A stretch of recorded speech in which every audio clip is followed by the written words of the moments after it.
ये तो सारा या तो सचो धनी अल्लाह अकबर ॿियो तो सारा करें सरदार जी सभिनी जो छा छपर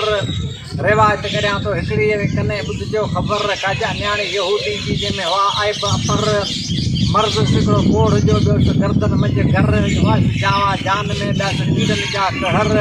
मुठी मां माटे जी जंहिंजी ॿधो धम धचर कटकली मुंहिंजे घर खां अची मुठी ॿधो मकर हिते यहूदी पंहिंजी न्याणी खे भरे विधा भाकुर यहूदी पंहिंजी न्याणी खे वञी खणी थी हिकिड़े बाग अंदरि हिकिड़े ॾींहुं उन लाइ आणींदो ताम सजर हिकिड़े ॾींहुं यहूदी खे पंहिंजे कम सां थोरो वक़्तु गुज़र ईंदो पंहिंजे बाग में अठई पहर हिकिड़े ॾींहं जी जोई ॾिठे जोभन वारी जी पती भरे बिजली कामण वधीक कसर ॾिसी ते औरत खे उते बि सॾ कया सुधर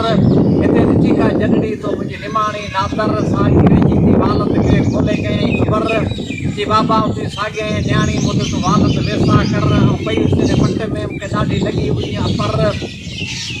हिकिड़ो मुझारो मर्द जो ॿियो रांगे जीत जानवर हिते ॿुधम परवाज़ा पखियुनि जा पिछे आवाज़ साण असुर अचे सरस सां सुख फिटो पई हुई लऊं लऊं मंझि लहर पोयां भगस ने वण ॾे जो गिसकी पुठनि भर किरियो फुणो हिकिड़ो रत जो जंहिंमां मुंहिंजी चिटी थी नज़र पर खां पोइ ॿियो फुणो किरियो मुंहिंजी जान ते मूंसां कर्म कयो अथई कादर पोइ यहूदी हलियो ने वण ॾे कई हलियो काफ़र चई केरु रहियो काॾे था वञो मूंखे ॿुधायो ख़ासि ख़बर हिते वेठा आहियो पखियुनि जे पोश में मथां को हलायो पिया हुनर तॾहिं मुहाबे मीर हुसैन जे ॻाल्हायो कबूतर चोरे चौंब पंहिंजी सां खोले कयईं ख़बर दादा असां पखियुनि परदेसनि जो मड़ नकी मकान नकी आहे को घर असीं त राति जो करियूं वाहिरा वणनि में ॾींहुं असीं पखी करियूं पेट गुज़र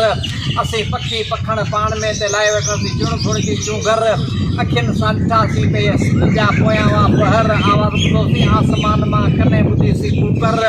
त हाए पुॼे पखी अव्हां जे हाल खे अञा छो वेठा हिते छान जे अंदरि हुते मारियो महबूब मुंहिंजो करबला में जिते शहीद कयो शिमर पोइ असीं उॾाणासीं तरफ़ करबला जे वाहिरा करे वलर वञी ॿाहूं टुकड़ी ॾिसी गादी आबास जो जेको आशिक़ मञी वियो अमुर ॿियो वञी शहज़ादो शहीद ॾिठोसीं अली असगर नेज़े ते वञी सुवार ॾिठोसीं हुसैन जो हुर ख़ाली सेज घोट कासम जी जेको वञी छॾे वियो वर वञी घोड़ो ॾिठोसीं घोट हुसैन जो जे कुटियो पियो ज़मीन मथे सिर क़ैद ॾिठोसीं ज़ैनल आबिद जो जेके 12 फिरलो कुफिन जो लश्कर उहा ॾिसी कीस करबला जी असांजो जली वियो आहे जिगर असीं पिया ॻायो मीत हज़रत हुसैन जा पढ़ूं पिया शहीदनि जो ज़िकर